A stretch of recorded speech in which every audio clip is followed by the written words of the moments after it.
Jack और जादू की फली। एक दफा का जिक्र है, एक गांव में एक लड़का जैक अपनी अम्मी के साथ रहता था। जैक एक शरीर लड़का था और अपनी अम्मी को खूब तंग किया करता था। जैक को फलियां बहुत पसंद थीं और इसकी अम्मी को भी इसकी कमजोरी का अच्छी तरह से इल्म था।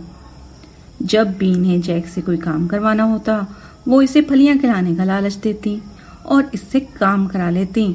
जैक के घर में एक बूढ़ी गाय थी।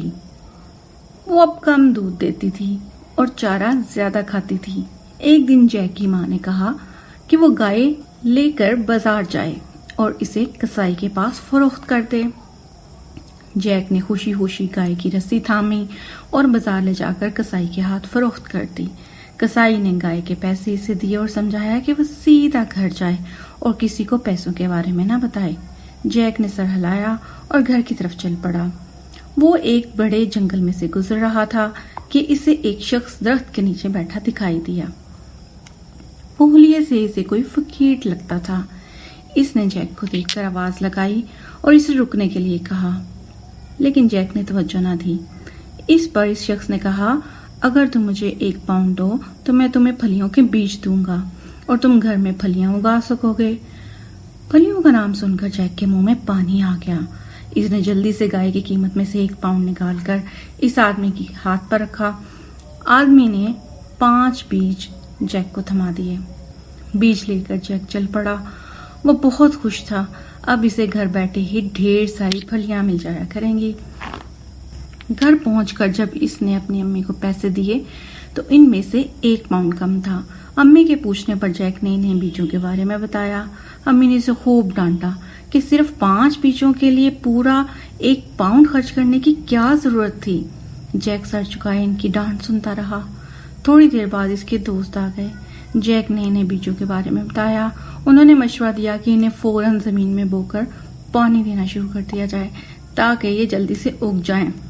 जैक ने सबके साथ मिलकर घर के करीब एक घड़ा खोदा और बीज इसमें डाल दिए। अम्मी सब देखती रहीं। अगले दिन जब जैक घर से बाहर निकला तो हैरान रह गया। जहां इसने बीज बोए थे वहां एक पौधा उगाया था। इसके इर्द गिर्द फलियों की बेल लिपटी हुई थी। पौधा इतना बुलंद था कि आसमान को छूता हुआ मालूम होता था और बेल इतनी मोटी और मजबूत थी कि इस पर पांव रखकर ऊपर चढ़ा जा सकता था। इसके साथ मोटी मोटी फलियां लटक रही थीं। पौधे की चोटी बादलों में छुपकर निगाहों से ओझल हो गई थी। जैक जल्दी से पौधे के ऊपर चढ़ने लगा ताकि वो फलियां उतार सके। इसने फलियां तोड़ने की कोशिश की मगर कामयाब ना हो सका।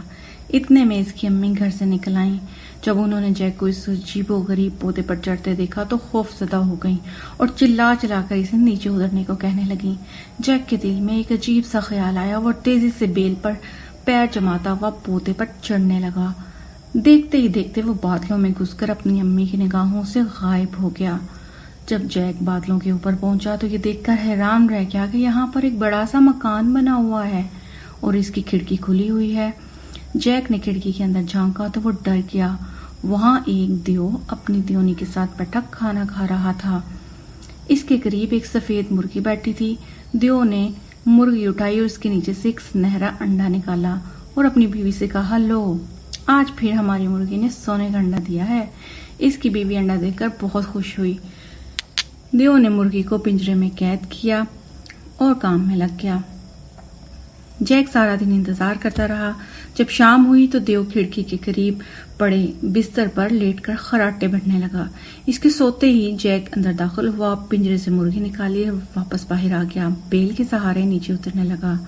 मुर्गी ने कटाकट शोर मचाया और आसमान सर पर उठा लिया। शोर सुनकर दियो जाग गया। पिंजरा खाली देखकर इसने खिड़की से बाहर झांका तो उसे जैक मुर्गी बगल में दबाए फरार होता हुआ दिखाई दिया। वो जल्दी से जैक के पीछे लपका। जैक तेजी से फिसलता हुआ नीचे उतर रहा था। मुर्गी के शोर और दियो की गुर्राहटें सुनकर अम्मी घर से बाहर निकली और एक दियो को जैक की तरफ में आते हुए देखकर हैरान रह गईं। जैक ने इन्हें देखते ही चीख कर कहा, अम्मी जल्दी से पौधा काट दीजिए। अम्मी जल्दी से अंदर से कुल्हाड़ा लाई और पौधा काटने लगी। जितनी देर में पौधा कटता जैक नीचे उतर चुका था। इसके उतरते ही अम्मी ने जोर की जरब लगाई और पौधा काट दिया। फलियों के बेल پودے سمیت لہرا کر زمین پر گرنے لگی۔ اس بار دیو کے اوسان خطا ہو گئے۔ وہ جلدی جلدی واپس اوپر چڑھنے لگا اور اپنے گھر کی کھڑکی تک پہنچ گیا۔ پودا کٹ چکا تھا اور اس کے نیچے آنے کا راستہ بند ہو چکا تھا۔ سونے کا انڈا دینے والی مرغی اب جیک کے پاس تھی۔ انڈوں کی فروخت سے حاصل ہونے والے پیسوں سے وہ اور اس کی امی خوشحال ہو گئے۔ اب وہ ہمیشہ کے لیے ہنسی خوشی زندگی گزارنے لگے۔